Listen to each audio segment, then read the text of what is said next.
Okay, well, I kind of dorked things up this week. I was out in San Francisco for a visit and kind of lost my way. Kind of beat me up a little bit. But as a result, I came home and forgot to set up an interview for this week. So I very quickly jumped on Facebook. I am Darwin Gross, in case you want to friend up with me. But I jumped on Facebook and I asked people to give me some suggestions for a quick turnaround on an interview participant. And I got a lot of great feedback on that. So actually, I've got a whole list of people that are going to be making up the next few podcasts. But one of the suggestions that came through that I thought was really interesting was to talk to Jeff Snyder from Synderphonics. He is the person who created the Manta Interface controller, and which I actually use. I find it a fascinating and wonderful tool. And so I reached out to him, and he got back to me really quickly, and we were on. And so this morning, I jumped on the line with him. We got a quick interview in, and it wasn't quick at all because, as so often happens with these podcasts, once we start getting into things a little bit, there are so many twists and turns that we can take as we learn more about each individual creative person's approach to how they do the work that they do. So I hope that you enjoy this little chat with Jeff Snyder from Synderphonics. All right, this week we have a very cool guest. It's someone that I've met over the years in a number of different contexts. His name is Jeff Snyder. And most of you would probably know him as the creator of the Manta, a really unique control surface, kind of playable instrument that interfaces with your computer. It really is reminiscent of a lot of the kind of touch surfaces that you found in old booklet days. I guess at least for me, it feels like that. But Jeff is a really accomplished builder of things, and that's one of the things we're going to want to talk to him about today. Hi, Jeff. How are you? Hi. Thanks a lot for helping us out on kind of short notice this week. I was traveling, kind of got off my schedule, and was kind of scrambling at the last minute. I appreciate you taking the time to talk to us. Yeah, no problem. It's great. So, what I like to do with these, especially for people that are kind of doing really creative work, is to touch base on what your background is, because you are doing these incredible instruments. In addition to the Manta, you've done some custom things. It looks like you might be working on something for a future potential Kickstarter or something. Mm-hmm.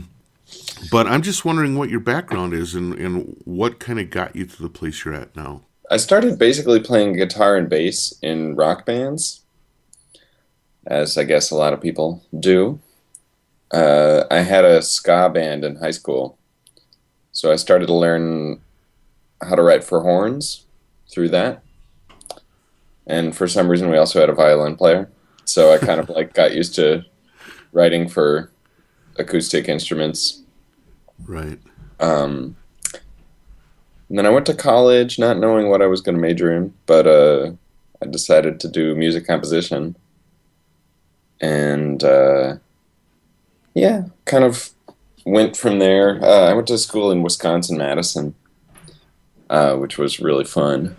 And I had some really great teachers there. So that was kind of... I was always kind of into experimental music, actually. Even in high school, I remember going to the public library and getting CDs of Pauline Oliveros or things like that. And I remember I found out about John Zorn from listening to Mr. Bungle, which was like a rock band back then in the 90s. Right. And I saw that John Zorn produced it, so then I looked him up, and then I bought his albums, and then I bought the albums of everybody else who was playing on those, and sort of learned about the New York improv scene through that, and about kind of that sort of downtown side of new music. Right. Got really excited about it. When I went to undergrad, I learned a little more about the more classical 20th century music tradition, which was also really exciting to me. So it's been a while learning to, write for orchestral instruments, things like that. And I started to get into instrument building probably mostly through the inspiration from Harry Partch. So I don't know how many of your listeners are familiar with Harry Partch, but he's this amazing composer from the mid-century. Right. Yeah, if they're not familiar, this gives them an opportunity to Google it because he's a fascinating character. Oh my God, he's so cool. So, and I was in Wisconsin-Madison, which is actually where Harry Partch started doing his instrument building. He got in the 40s, he got a grant to hang out in the architecture department at UW-Madison and build his instruments because the music department didn't want anything to do with him, apparently, except for Gunnar Johansson, the pianist who kind of brought him there. So I got pretty fascinated with his work.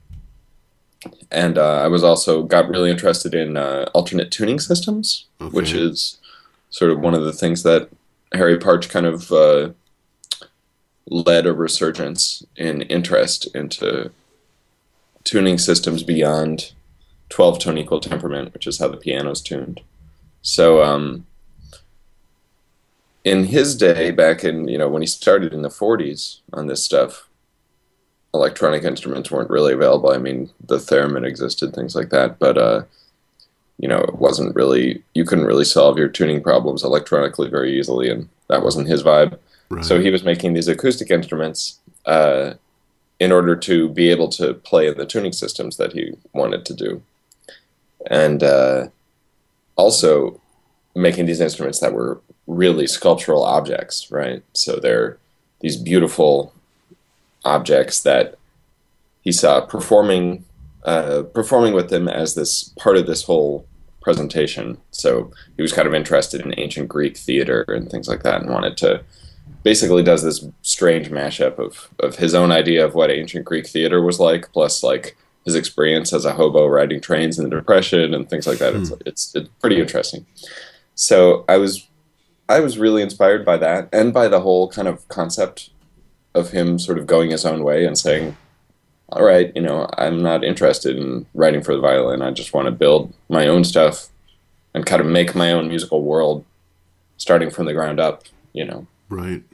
And I found that just really ambitious and exciting. So in my final year of school at Madison, I decided I was going to try to build an instrument in an alternative tuning that I made up. And I made a string instrument with these, and if you're making a string instrument like a guitar, but you want it to be in an alternative tuning, then it's actually really frustrating because the frets need to be different for every string. Right. So, which is kind of a pain in the butt, but also cool looking. So I made this string instrument that had, and I tried to make it with these removable fretboards so that you could put a different fretboard on. Right. When you wanted to change tunings, and I made up this tuning that I thought would be really cool that I wanted to try out. And actually, I think it was a pretty successful instrument in that it sounded really interesting. But I realized after I made it that I didn't, basically a couple months after I built it and was playing with it a lot, I didn't really like the tuning system I'd made up. Oh, no. So I was like, I want a new tuning system. But then it had taken me like a month to, I had help from a friend who was a sculptor to make the fretboard, and and I was like, I don't know if I have the skill to do this on my own. And to make another fretboard was kind of like just too much work. So I ended up not really using it, and that was really frustrating to me. So that's kind of why I got into the idea of using electronics mostly. I mean, I'd been playing electronics for a long time. I bought a Kai sampler in high school, and I played a lot with that. I was really excited about like noise music and stuff, and made noise music on my sampler. But I didn't know that much about the internal guts of, say, like I didn't really know how to make my own audio software. I didn't study like computer science or anything in undergrad. I was just straight music. So the idea of sort of making something, programming something, or building analog electronics or anything to kind of do what I wanted to do electronically instead of acoustically with this instrument building was pretty challenging to me. And I kind of realized that I needed to learn that stuff in order to be able to do what I wanted to do and to make a situation where in the future, if I built some instrument and wanted to change the tuning system or something about it, I could just change some code and it would be a lot easier. So, so that kind of set me on the path that I'm on right now, basically, of building these instruments. And let's see, I don't know how to describe where I went next. I took a break from school for a year, lived in Chicago, and played in a band covering video game songs. And then it was a family band with my sister and my brother-in-law. That was really fun, the power-ups. And then I went to grad school in New York at Columbia. And that was just a fantastic experience for me. Just one of the best things that happened in my life. And there I met Douglas Repetto and Brad Garton, who were kind of Brad runs the the computer music center at Columbia, and then Douglas is currently the director of the sound art program there. At the time, that didn't exist yet, and he was connected to the CMC. Yep. But basically, the two of them had all of the skills that I wanted in order to figure this stuff out. And while I lived in Madison, I met Greg Taylor, who works for Cycling 74, and Darwin, you know Webb very well. Yes, I do. Because Greg lived in Madison, and he was working for Cycling 74, which made Max MSP, and he was like, "You really should get." At the time I was all on Windows, and Max wasn't for Windows. So, right. But it's like, you should get a Mac and you should learn Max. So the summer before I went to grad school, I was like, all right, I got to do this. I need to show up and actually know what the hell I'm doing. So went through all the tutorials and started to learn how to do computer music rather than just sort of using prefab hardware like I was with my samplers and stuff in my current live setup at the time. And then meeting Doug Repetto meant that I got to basically. So Doug had all this hardware experience, and up until then, the only thing I'd really done with hardware was like copy guitar pedals. Right. Because online you can find schematics for guitar pedals, and sort of there's enough information to, without much knowledge about what you're doing, to put things together. It was a really awesome way for me to kind of get into it, because it's like, hey, you get a guitar pedal at the end of it, and you don't need to get into the theory too much, but it gets you familiar with kind of like how things are constructed.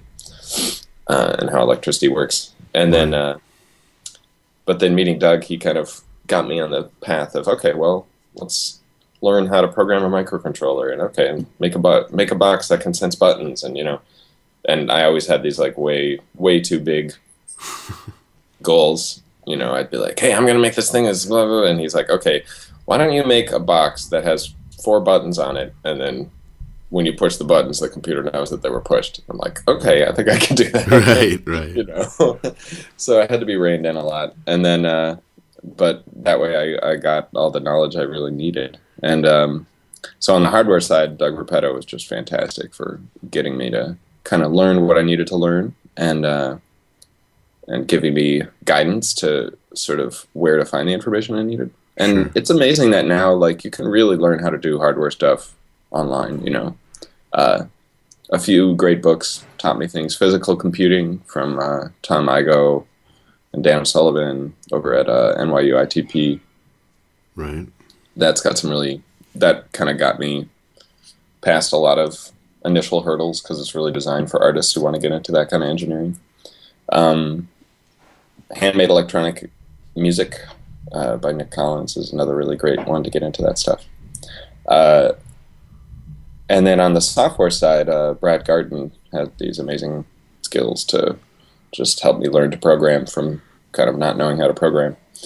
So, so those kind of skills started accruing, and I was gradually becoming able to do what I wanted to do.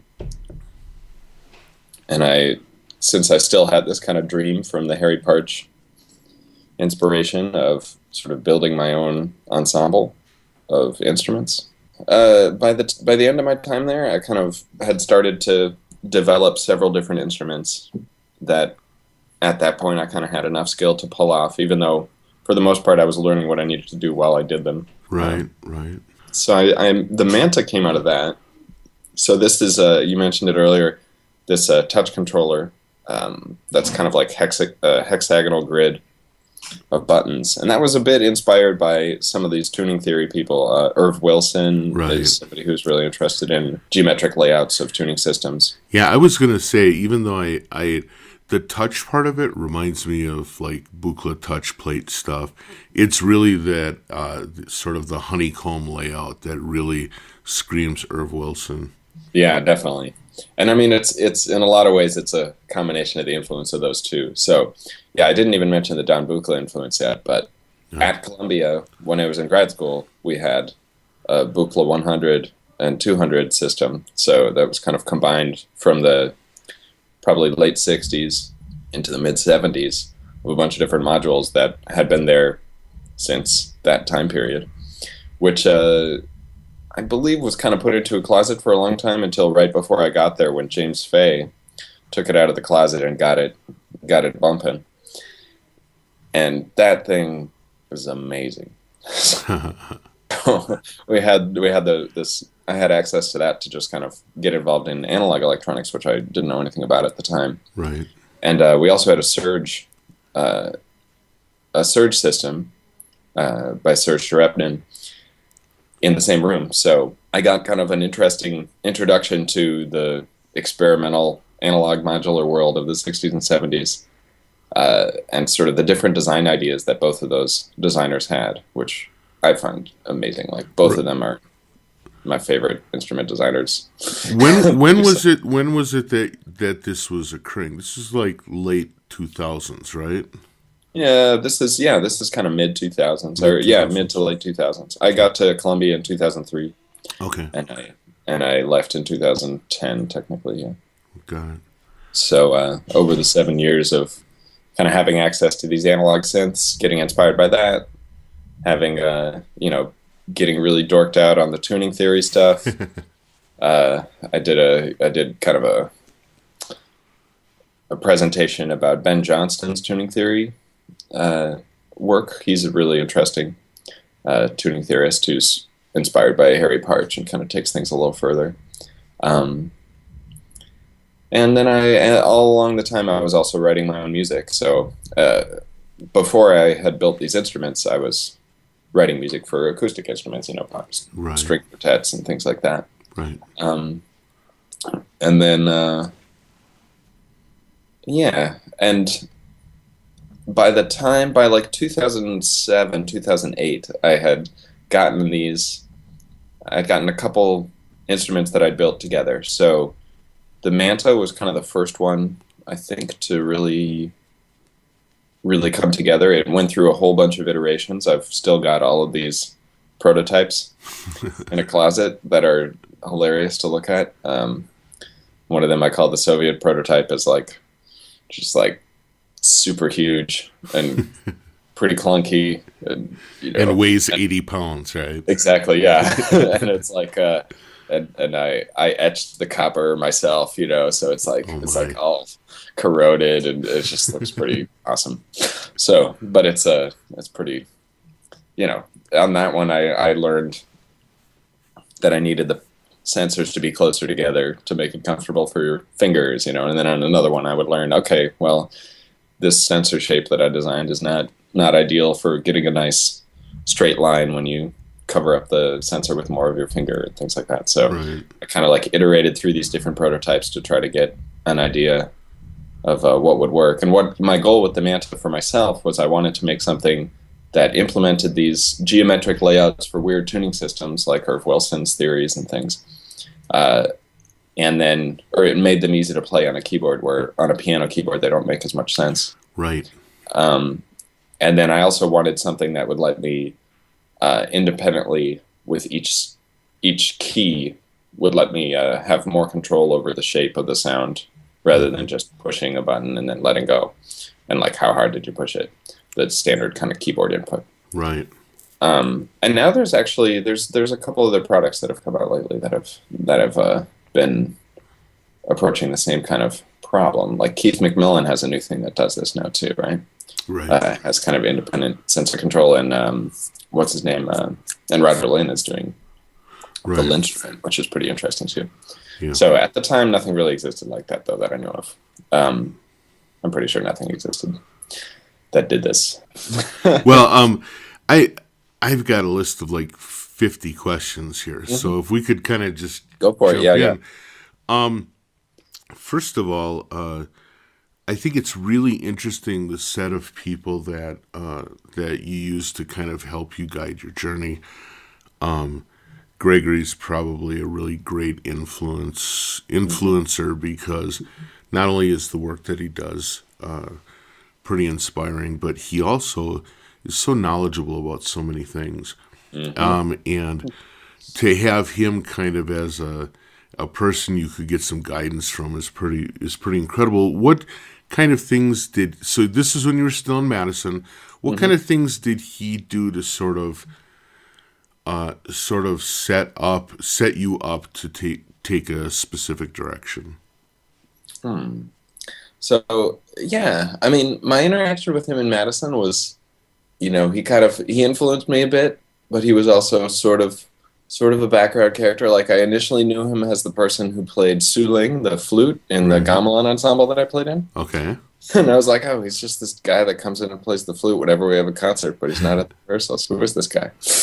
Right. And then I think I got to know him a little better when, along with Paula Matthewson, who you know her too, right? Right. Or you know her work, yeah. So she teaches at Wesleyan now, but we were in the same year at Madison in composition. It was a totally amazing group of 3 people in composition there, where it was me, Paula Matthewson, and Ryan Ross Smith, who's currently at RPI doing really interesting stuff too.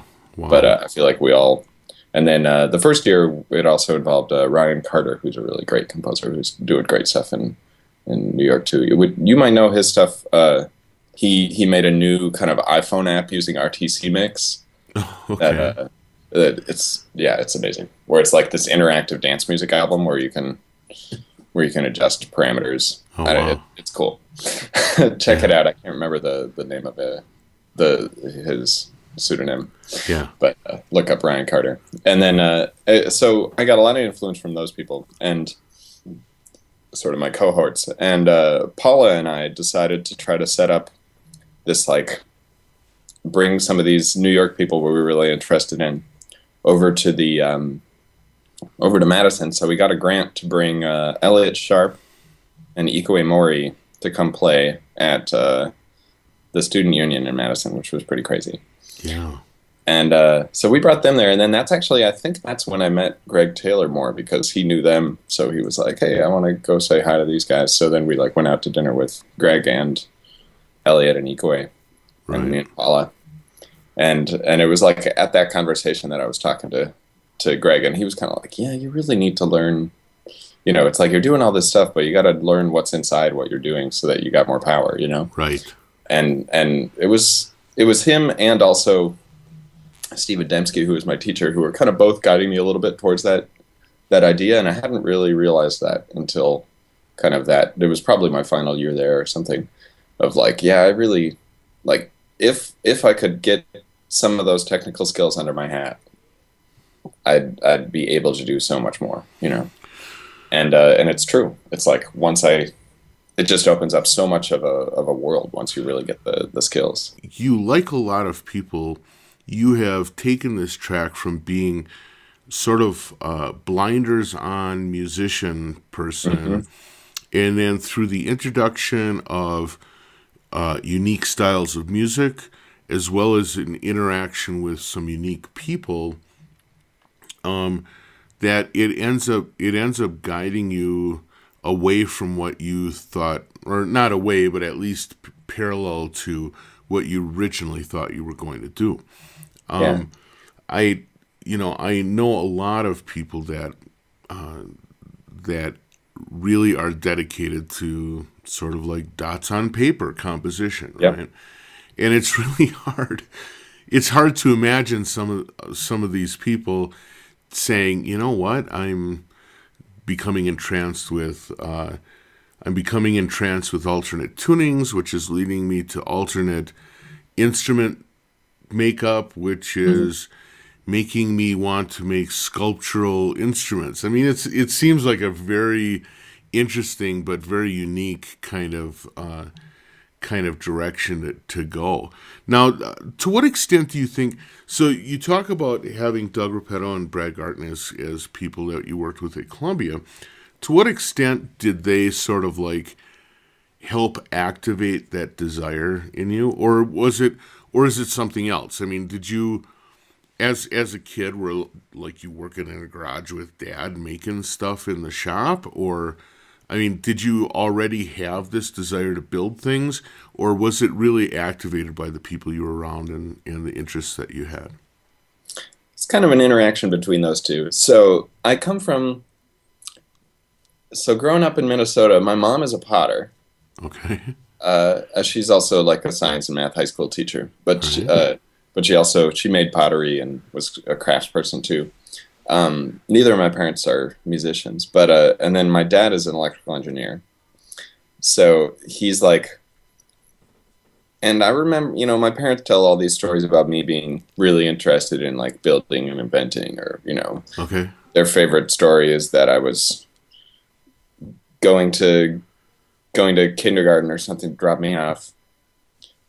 And then the teachers were like, "Oh, we're so glad Jeff's going to be here today because this chair broke." They needed me to help fix the chair or something, right? So it's like, so I mean, I have a lot of memories of I've always been very interested in sort of how things work and things, right? Right. But I think a little bit like, at some point I decided that I was less interested in that kind of thing. I think, my dad had this corporate engineering job working for like, aerospace industry things. Right. And it just seemed so boring to me Sure. that it seemed like he spent a lot of his time doing these things that, were a lot of bureaucracy and, it didn't seem like a fun job. Right. So Right. in a way, I think he enjoyed his work in a lot of ways, but I think when I got to college, I was kind of like, I'm not going to do that. I'm gonna be a musician. It's going to be really fun, and in some ways, I kind of shut myself off to thinking about that side of my personality and being open to it. Okay. And I didn't really take engineering classes or anything. I mean, I went there thinking I was maybe going to do something in science, but then I kind of strayed pretty fast. Right. So the whole making things part of my personality was more channeled towards creative things of art and music. And it wasn't until I got to grad school that I kind of realized how much I enjoyed that other side of my personality and how much I missed it when I started being encouraged to get that side of creation happening again. Right. The thing I remember most about, and part of it is, well, Doug Repetto's influence on me, I think, was primarily kind of teaching me how accessible it is. So I think for technology, there's a bit of a challenge, and engineering, there's a challenge to get into it, because there's a lot of things that are sort of overly complicated seeming. There's a lot of kind of, oh, you want to get into this thing? Well, you're going to have to know blank and blank and blank and blank, right? And there's a lot of kind of, oh, well, you should be a trained such and such in order to do this or whatever. And I feel like Doug Repetto has this approach to that, which is just the opposite of kind of, no, everybody can do this. You just need to learn what you need to learn and figure out what you need to get past your current problem. And it's like he's got this really open mindset about it. He runs this thing called Dorkbot in New York City, Right. which now is spread all over the world. Yep. There's like Dorkbot Dublin and Dorkbot whatever. But and I started going to those in New York City, and there are these meetings of people people using art and technology. And the subheading for Dorkbot is people doing strange things with electricity. And it's very open in the sense that it's just anybody doing anything that is strange with electricity can present. And he doesn't curate. So it's just like, if you say, yes, I want to present something, then he's like, okay, what time? Or Right. oh, here's when the next slide is free. He does curate a little bit, which people are grouped together.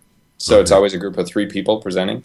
Okay. And I'm very inspired by like how well he sets this up. So it's like, so he kind of chooses people to present together in a way to kind of make sure that there's a level of quality in the presentations, and then also like some contrast and stuff. And it really is like, it ends up being this bizarre connection between like somebody doing some really fine art, I'm presenting this at this gallery, blah, blah, blah. And then somebody who's like, I'm grandpa in the basement and I made a light bulb hat or something, and it's just like, it's amazing the diversity that ends up showing up at these things.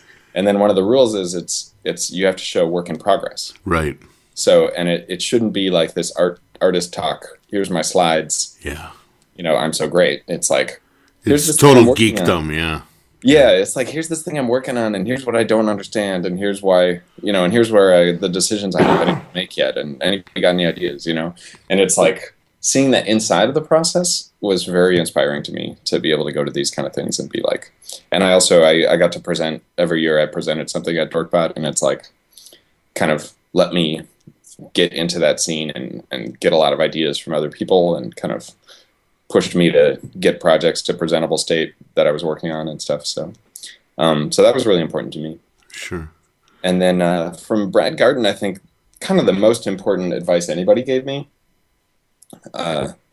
came from Brad Garton at one point, where probably 3 years into my doctoral degree, I was sitting there writing a lot of acoustic music, spending time writing pieces for whatever, string quartets and stuff, and then and meeting with Brad about software I was trying to write and things like that. And then I was like, yeah, and I think I'm doing this and this and this and whatnot. And then he's like, when you applied here, you had that picture of that crazy instrument you built. He's like, I thought you were going to come here and build instruments and do crazy stuff like that. What happened? Yeah. Where did you go wrong with these string quartets? I was like, I can do that? Nobody told me that was okay. And basically, and I mean, I don't think he has any idea how important that was for me, but it was like somebody giving me the permission to do that as an acceptable way to my doctorate was just amazing. So, and it was like, I thought about it and I was like, yeah, that's exactly what I want to do. Like, that's what I want to be doing. So with his blessing, I kind of changed my focus, Well, I think it's really interesting that you are, that you kind of had all of this stuff happen kind of right at the bridging point of a lot of intersections of stuff. So this, for you, this started happening about the time that the internet really started becoming information rich. Yes, exactly. The first half decade, it was more like we can do stuff, right? And then all of a sudden, I was websites, like, hey, check out my rotating skull GIF. Right. But then, people started putting together like, here's the DIY guitar pedal site. Exactly. Yeah. And here is the mail list for all the people that are in analog synths or whatever. Yeah. You started seeing these kind of micro communities come together with a really strong focus particularly towards DIY work. Yeah. And a lot of what you were doing was just on the very front edge of that. So it seemed like as it was coming online, you were kind of like gulping it all up and kind of reformulating it into your own thing. What is the genesis of the Manta interface? Because it's pretty unique in that it's First of all, I have to say, I have one. You were kind enough to let me use one, and it's still an instrument that I use a lot. I find it really unique because it's one of the few control surfaces that you can approach in a lot of different ways. It has a very delicate touch, and so I find myself a lot of times doing things where I'll either create some kind of mechanism by which I'm sort of like strumming the buttons, or where I'm doing really fast finger tap, finger drumming style stuff. It's a really unique interface, and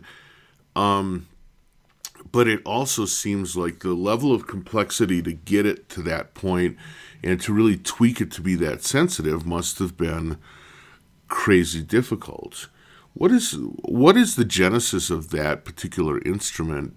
Beside the shape of the buttons, there's a lot there. And what are some of the decisions you made, and what are some of the things you had to learn to get to that point? Yeah, interesting question. So let me think back, cast my mind back. Cast your mind back to that Soviet Manta that you... Exactly. Well, I think, interestingly, I got really interested in capacitive sensing through the Buchla touch controller, because there's a touch controller in the Buchla 100 system that I just loved, that I was like, this is kind of the best way to interact with electronic music that I can imagine when I first played with it. And that one uses capacitive touch sensing. So it has the same kind of, contact itself is right. the instigator, and you don't have to use pressure or anything. And but it was also sort of a strip of 8 sensors, or I can't remember, I think like 8 sensors. So that were these little rectangular things, and it didn't really feel like layout-wise like it was very expressive. So then I said, okay, I want to do something with like more sensors that's capacitive touch sensing that connects to my computer. Those were kind of my goals, so that I could use it with Max MSP and other things that I was doing. Okay. And then I started looking into how to do capacitive sensing and utilizing that wealth of DIY knowledge on the internet. I learned some techniques that I was trying out. So, and I also, I started, I got the old Electronotes stuff. Are you know those? Yeah, Bernie Hutchins' work, yeah. Exactly. So beautiful kind of, like this pre-internet, mostly like 70s and 80s, or when did it start? I'm not sure, but I don't know. This sort of newsletter for electronic circuit design, and I got those and read through a lot of those to try to understand things, and I was kind of implementing these capacitive sensing designs, but really looking at it being a kind of complicated device with a lot of components inside to do multiple sensors the way I wanted to, and then. Cypress, this manufacturer of chips, came out with a chip that had kind of capacitive sensing built in, integrated into it. So I believe they were the brand that was making the chip for the first iPod. Oh, okay. Right. So this is like around the time the iPod had come out, like around the time that I started getting interested in this. You're talking about the iPod Touch, or yeah, or no? I think the original iPod, like the scroll little wheel. Scroll wheel. Okay. Yeah. Exactly. So like. Suddenly, and the iPod basically made capacitive sensing come back into technological world in a way, right? Where until then there had been kind of like touch screens, but they were usually resistive, which is a much more, tends to be a lot clumsier technology. Right.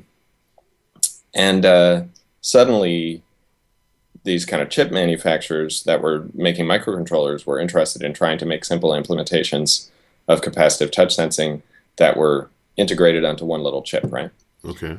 So this basically solved my problem for me, where I was like, oh, I'm going to use this. So then I figured out how to use these chips, and I ended up kind of I'm mostly using their library for doing the touch sensing inside it, and then it was just a matter of working to kind of figure out, iterating through designs and try to figure out, okay.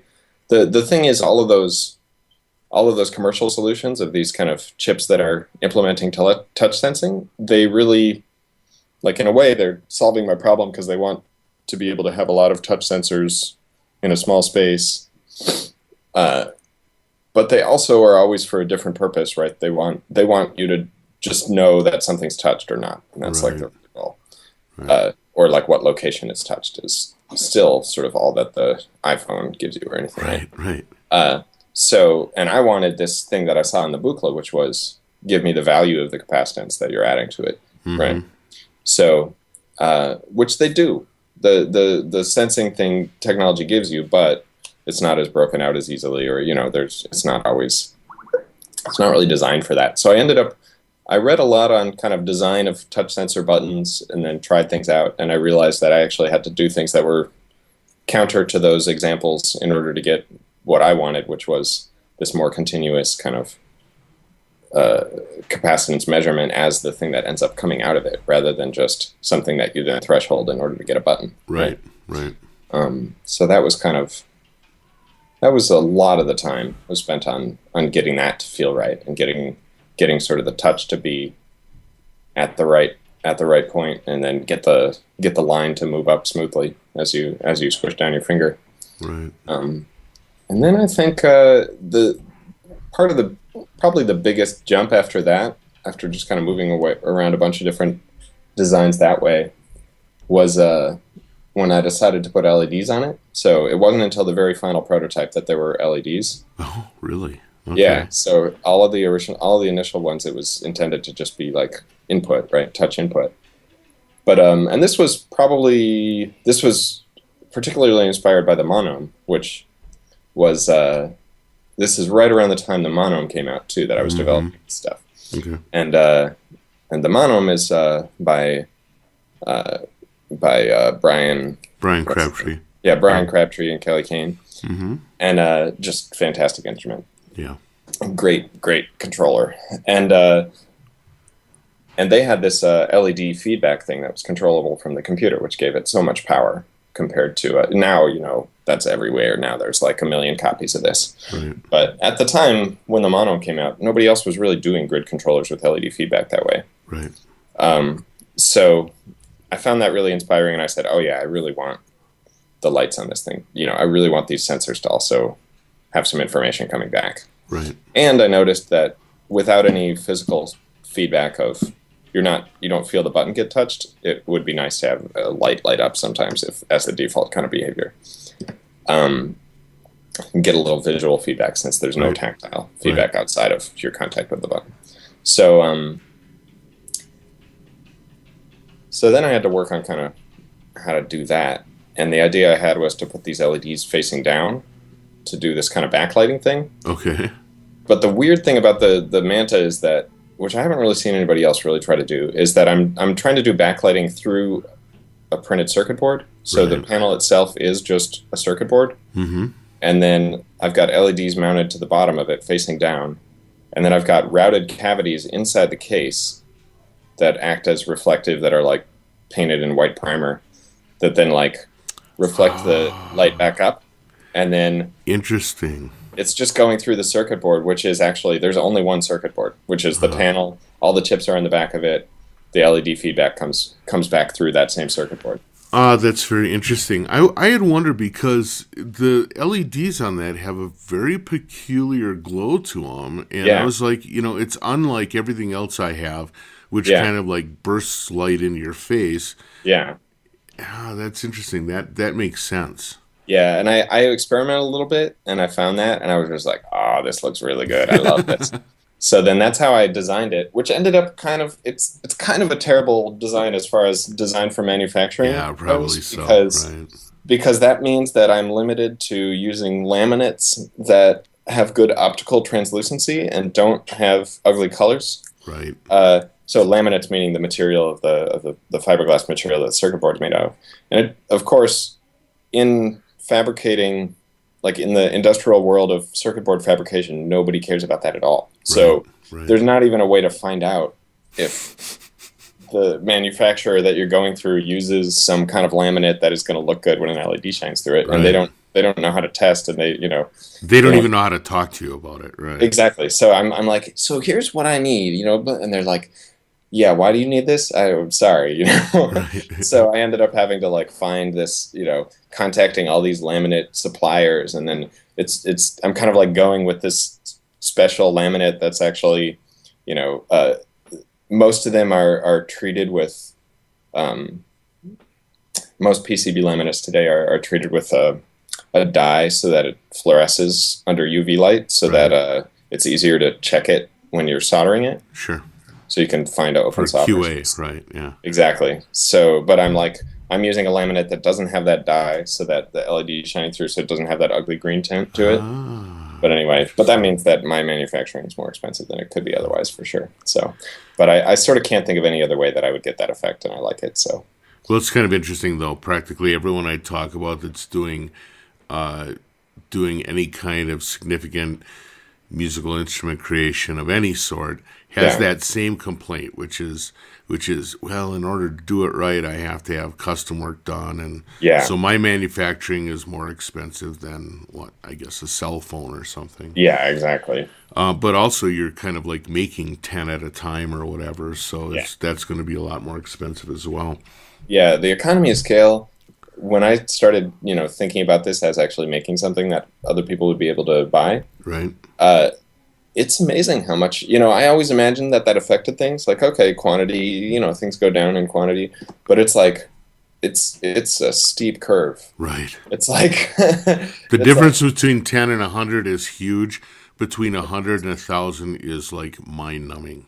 exactly. It's like basically the person who's making 1,000 is making it for almost the same price that I'm making 100, and then, it's like all those components just become pennies Right. as soon as you're making millions, like Apple. So Yeah. it's like, yeah, I could maybe make an iPhone for you, but it would cost you $1 million. It's Right. Unless I make a million of them, at which point they exactly, and then cost it would cost $1. exactly, yeah. So it's kind of ridiculous, but Yeah. yeah, So, man, the time is, we're burning through the time here already. But yeah. one of the things I want to ask you is to talk to me and my listeners about how we could take a journey. So obviously things are a little different now than when you started. Yeah, But you mentioned some books like the Physical Computing book yeah, or the circuit bending book by Collins. yeah, But if if the 18-year-old version of yourself walked through the door and was like, "Hey, help me learn how to make instruments," yeah, what where would you start them off? What is the path that you would set them upon? yeah. Good question. I'd have to think for a sec. I mean, one thing is I would recommend those two books that I mentioned. The Hmm. physical computing one, I kind of wish that they came out with another edition of it, because it's it was written at the time that before Arduino. Right. So, and I'm not aware. I don't think they've come out with a new edition of that. So it talks about things in terms of the basic stamp as the example, Right. which is an older technology that's not as user friendly, I don't think. But that's how I learned. But nowadays, I would learn it on Arduino. Okay. But you could buy that book, and then you could just translate all those examples into Arduino very easily. Sure. Uh, it would not be a hard way to start. And the other thing is, yeah, I mean, I would say Arduino is the way to go. Like, pick that up, go through the tutorials online. Tons of people have done amazing little projects, and they're all aimed at people who are not engineers by training. So it's like, or, if you're an engineer by training, you have a little advantage, but it still assumes, it's still really interesting. And if you're not an engineer, then it it's made for you, and you can follow along and you can figure it out. That's for the hardware electronic side. Yeah, do Arduino stuff. Read through Nick Collins' book. His thing is less focused on things like Arduino and microcontrollers, a little more focused on just straight up analog hardware using Yeah, logic timer bits. chips and stuff. Yeah. Exactly, which is a really, I think, gets you kind of, gets you a little bit one level lower and kind of into the guts of electronics, and kind of in a really playful way too, Right. where Right. unlike where it's not like, here's this thing and then at the end you can make a microwave. It's like, yeah. I mean, really, the thing is, if you're doing electrical stuff, electricity can be pretty unintuitive and scary in some ways, but really, like, if you're doing stuff based off a 9-volt battery instead of plugging into the wall, you can kind of do whatever you want, and you're not going to hurt yourself. You might blow out a chip. They cost 10 cents. You know, I mean, Right. just mess around, you know? And like, and his book kind of is a great way to get involved in that kind of thing. And yeah, it didn't exist when I was learning this stuff. And if I was learning it now, I would love to go through that. Totally embrace it, yeah. All right, so I have Yeah. another question that I'm just very curious about. Mhm. How much? Wait. Oh, Can I sorry. interrupt to say Oh, yeah, one more please. thing Yeah. on that? So the other side of this, I want to build instruments. Like electronics isn't the only side of it, right? Oh, of course. So if you want to learn how to do some acoustic instruments, which I think is very valuable as well, like even if you want to make electronic instruments and not acoustic instruments, I think it's really interesting to learn how to make simple acoustic instruments and learn how that works Right. as an inspiration. Right. And Bart Hopkin is the guy for that. So he ran this journal called Experimental Musical Instruments for a long time, which is defunct now, but he has these, you can buy the old issues Yeah. from his website, and they're amazing. So I've read all of those, and they're just super, super inspiring to find out kind of what people have done and what ideas people have had. And that also is another thing, kind of like Doug Repetto's Dorkbot thing, where it just mixes high and low and fancy and crude. And, you know, somebody's like, hey, I took some tin cans and put them on a grocery cart and it sounded cool. And then somebody else is like, you know, oh, I built this, you know, super complicated system and it got installed at the Museum of Modern Art or what, you know, I mean, Right. it's just like this, you know, and then, oh, check it out. You can make yourself a wooden flute out of a straw, you know, Right. it's just really interesting. And then he also has a book called Experimental, or what is it called? I think it's called, oh, I can't remember. It might be called, no, I don't remember. But look up Bart Hopkins' book about building your own musical instruments. Yeah, And, I'll have to do that because that's one I'm not it's great. Aware of, and I'm supposed to be. So Yeah, no, I'll it's have to great. track It's that down. and it walks you through, like you can use it. You know, for one thing, it's an overview of all these different systems. For like, okay, how can a string connect to a body of an instrument, or Right. you know, it kind of introduces you to all these, or what's happening in a brass mouthpiece. But then also, it's got these little projects where you can be like, I'm going to build myself a thumb piano, Okay. and then like, okay, here's what you need, here's the steps, do it. You know, Yeah. it's a really great way to learn. So I just Awesome. wanted to mention that too. Okay. So I have a question that I really want to throw at you because, especially given your background and given where you're going, how much music do you still do? I do a ton of music. All right. Well, that's good So, news because one of the things I have to say is Yeah. that sometimes when I talk to people who are musicians that move into instrument building, Yeah. what ends up happening is they get so focused on the instrument building that all of a sudden they look up and a decade's gone by and they haven't done any music. Yeah, and I would say be careful not to do that to that 18-year-old me showing up. Like I definitely get distracted and want to create. I spent the last 2 weeks. I just got back from an artist residency up in Maine, at this place called Haystack School of Crafts, Right. and it was so much fun. But there, I did absolutely no music. So for 2 weeks, I was just doing woodworking and like doing instrument building stuff, and that was great. But yeah, like now I'm back. I'm gonna be, you know, playing again. One thing that's been pretty exciting to me lately is I've started to kind of work my improvisation career a lot more. Okay. And this year I did a lot more composition than I have in the last year. I didn't write too many pieces, and I was a little down about that. So this year I wrote a piece for string quartet and pedal steel guitar, really beautiful.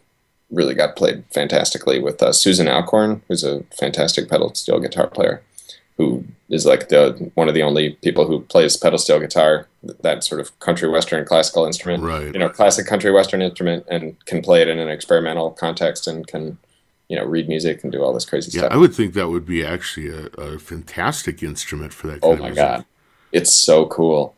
I don't think there's one other piece by a guy that was played with the Nashville Symphony Orchestra for pedal steel guitar and orchestra. But outside of that example, I don't know of anybody else who's used it in this context. But it's so perfect. So I wrote that. I wrote a piece for brass ensemble and electronics with Sam Pluta, who plays the Manta, and then I played my JD1 synthesizer thing Right. that I built. yeah, so I got to write a lot of pieces this year, but I also have been doing kind of a bunch of improvisation, and I don't know. There's something about that just makes me feel so good. Like, uh, partially it's an awesome contrast from the really logical work of instrument building, Right. and the very careful work of composition. Where Right. like when you're sitting down and you're composing and you're writing notes on paper, you're kind of like you can spend an hour on like 5 seconds, Right. you know, and you're like, I don't know, should this note have an E flat or should it be a D? No. And then you're like, you know, there's really no answer. It's just like kind of, you just kind of say, okay, well, I guess I'm doing that, but then maybe this puts me in a different position later, or, you know, who knows what. Right. Right. But, and then with the technology, you've got a different situation where it's like, there is a right answer to some degree, where except for the more design aesthetic choices, there's like, I need this to function this way. Test, test, test, test, change, test, test, test. It works. Done. Mm-hmm. You know? So it's like basically, you know, that's really satisfying in a certain way. Right. But I find I've been really happy doing kind of focusing in the last few years on doing these improvisation gigs in New York, Mm-hmm. where kind of getting back to the involved Your in original influences. exactly the scene that I was loving in high school of listening to all the Zadig recordings from John Zorn's label and, you know, Right. all those people. Which, yeah, I'm still just fascinated by that music, and I love the idea of improvising live together with other people in this free context where, you know, anything can happen. And it's like, that's just been very, very exciting for me to focus on that a bit. And I'm playing an instrument that I built, which is fun, but one of the cool things about that for me, for my instrument building side, is I built something maybe 3 years ago now. The JD1 thing, which was a custom job for a guy that I made one for myself as well, and it's been my main instrument since then. So really? it's like since then I've been practicing on it and playing out on it as the thing I play, and that's really exciting for me as an instrument builder to really be able to dive really deeply into something that I built and know kind of like everything about how I feel about its layout and how it functions, and, you know, yeah, really kind of put it through its paces personally, as opposed to like making something and then giving it to somebody and hearing them do something with it, but not really getting the same internal feedback. Sure. So that's been cool. And I'm also playing in these sort of jazz contexts lately, where I play in this quartet with a drummer named Federico Ughi, playing his material. And that's just the weirdest thing ever for me. It's, it's pretty awesome. I don't have any jazz training. Like, I mean, I played a little, I tried to learn some jazz guitar in high school and stuff and played in like all-state jazz band, but I think they were a little disappointed when they got me in that, you know, and they found out that I can't really solo, but back in the day. But this thing has just been a really interesting situation where it's a quartet with drums, trumpet, saxophone, and it used to be a bass player.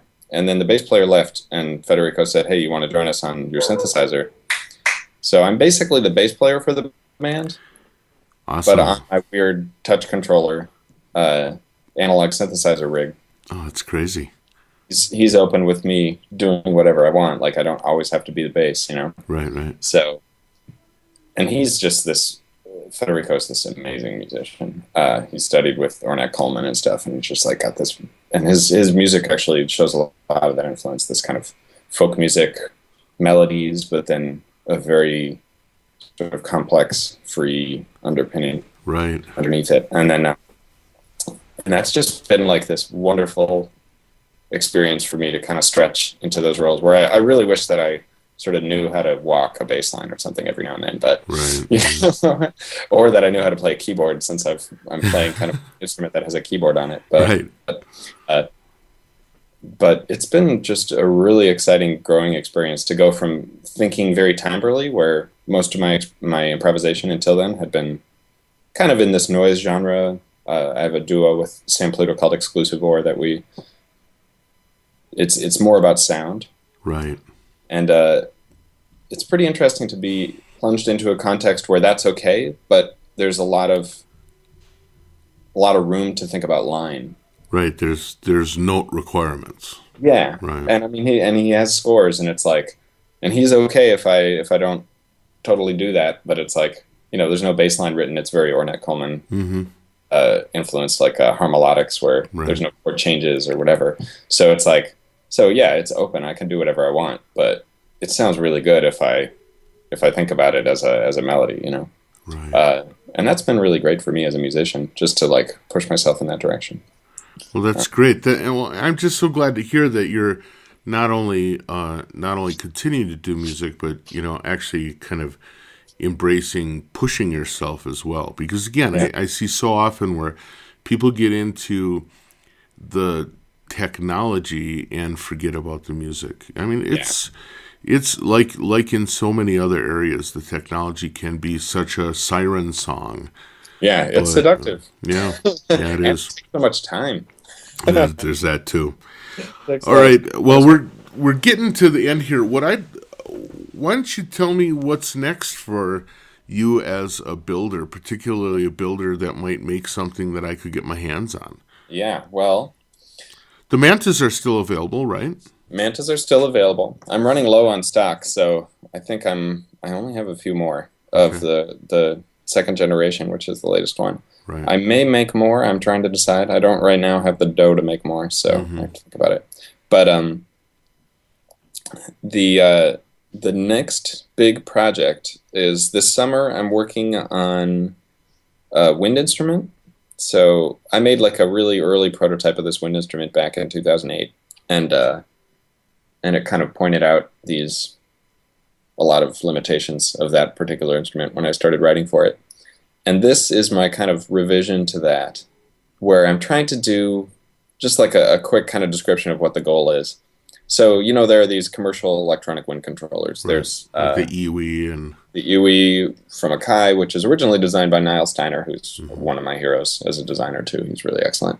Um, and then and I like Akai as a brand. They do good stuff. And then there's the Yamaha WX series. right, And those both have been kind of in continuous production for many, many years, right, going through a few different design changes. And then there's a few kind of more boutique controllers that involve wind input, or there's like the Morrison digital trumpet, things like that. I think the Eigen harp has like a breath sensor thing on right, it. right. So there's a bit of a tradition there in the commercial world. One thing that things don't really do is both the UE and the WX series ones, which are kind of the main commercial competitors here, they have digital on-off buttons basically. Right. So it's kind of like looking at a pattern of fingerings and then saying, okay, what note are you trying to play based on the zeros and ones that it senses along the length of the instrument from what keys you've pressed, right?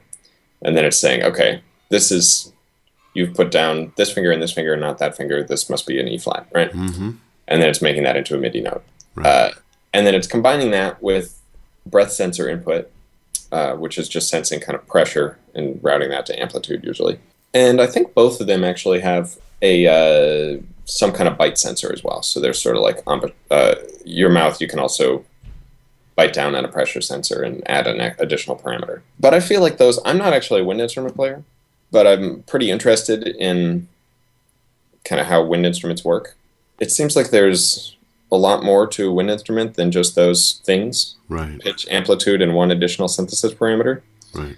On certain, depending on the wind instrument, on certain wind instruments, there's, for instance, like open hold flutes, or you look at like an Indian flute, or that gamelan suling flute that Greg Taylor played in the Indonesian orchestra I played in, where you can bend the pitches by moving your fingers up and down, like by subtly, moving your pinky onto the hole and like just covering it. Just barely covering, right? Exactly. Things like that are the way that you get sort of expressive shadings in those instruments. And I find that really interesting, and it's kind of like completely lost in the current commercial ones, although they often have some way to bend, like a thumb. Right, thumb slider or wheelie something. thing, right? Exactly. But I'm kind of interested in trying to think about what would it mean to make like essentially an open hold electronic wind instrument.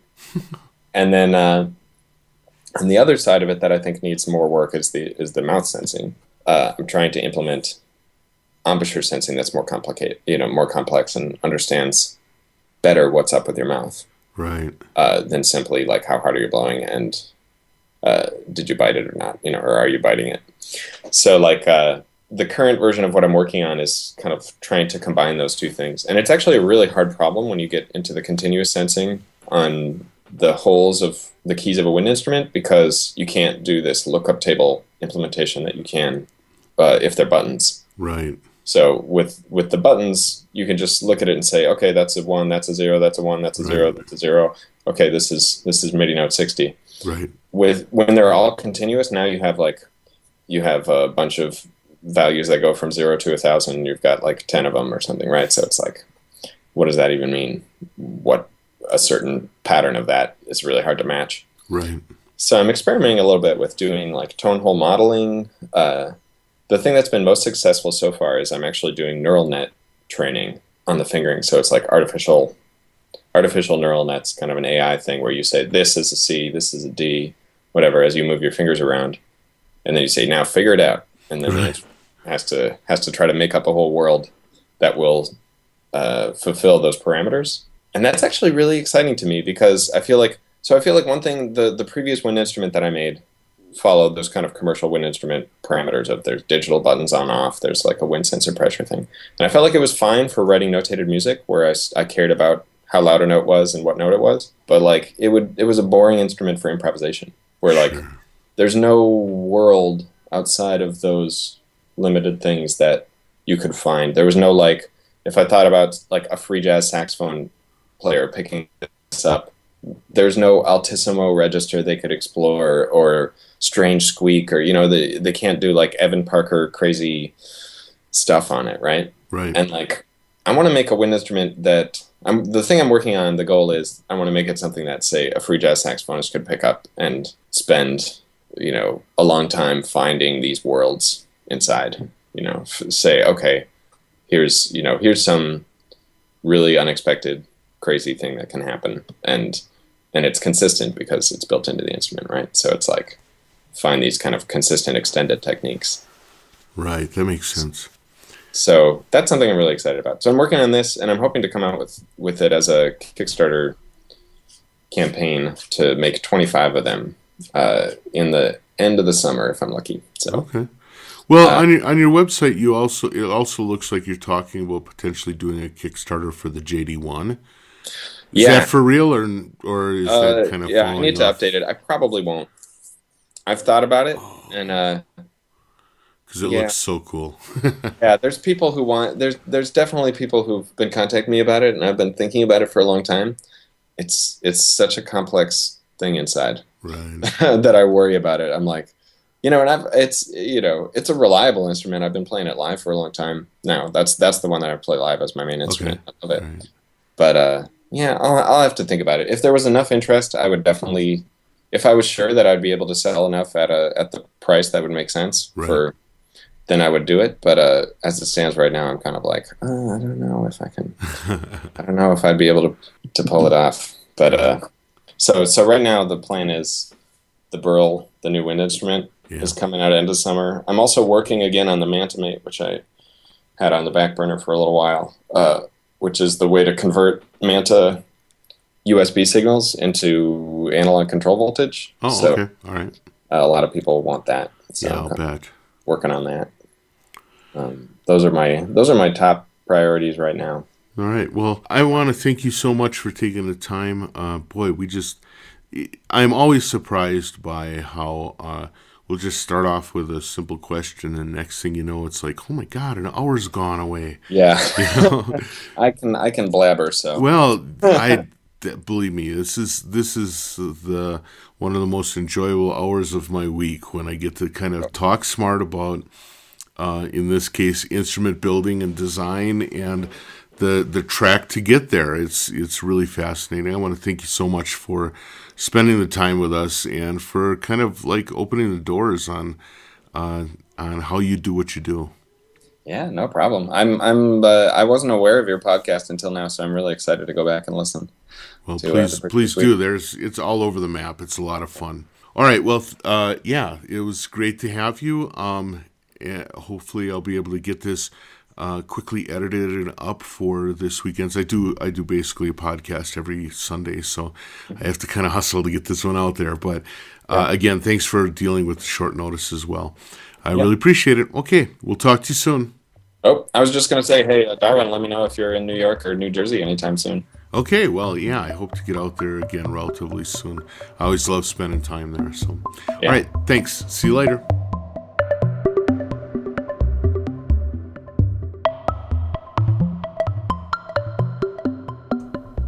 Okay, there you have it. Another great interview in the bag.